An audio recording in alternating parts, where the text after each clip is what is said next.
Friends, শিল্পীর রান্নাঘর থেকে সবাইকে জানাই ওয়েলকাম। তো আজ আমি বানাবো আম পোড়ার শরবত। তো এর জন্য একটা বড় সাইজের আম নিয়ে নিয়েছি। তো এই আমটাকে আমি এবার কাঠে পুড়িয়ে নেব, গ্যাসে পোড়াবো না। গ্যাসে সরাসরি পুড়িয়ে খাওয়াটা খুব একটা শরীরের জন্য ভালো না। তো এর জন্য আমি কী করব, আমটাকে কাঠে পুড়িয়ে নেব। তো আমার একটা বাইরা কাঠের উনুন আছে, খুব একটা ভালো না। তো সেখানে এই আমটা পোড়ানোর জন্য আজ সকাল সকাল একটু ভাত করে নিয়েছি।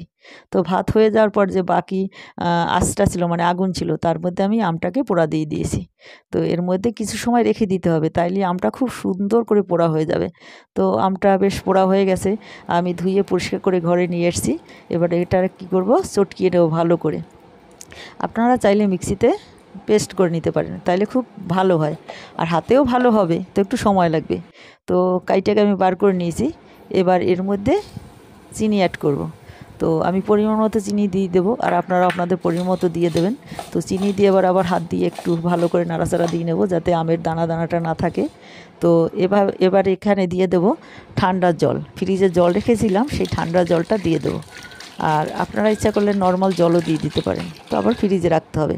তো আমি ঠান্ডা জল দিয়ে দিছি, কারণ বার করে সঙ্গে সঙ্গে খেতে পারবো। দিয়ে দেবো নুন। তো নুনটা পরিমাণ মতো দিয়ে দিচ্ছি।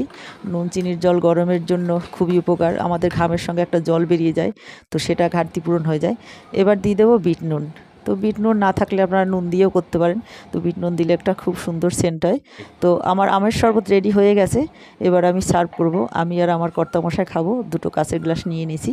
তো এবার এক এক করে দুটো কাঁচের গ্লাসেই আমি নিয়ে নেব। তো আপনারা বাড়িতে এবার আম পোড়ার শরবত বানিয়ে খাবেন, শরীর ভালো থাকবে, গরমে শরীর ঠান্ডা থাকবে। তো এবার আমি খেয়ে নিচ্ছি।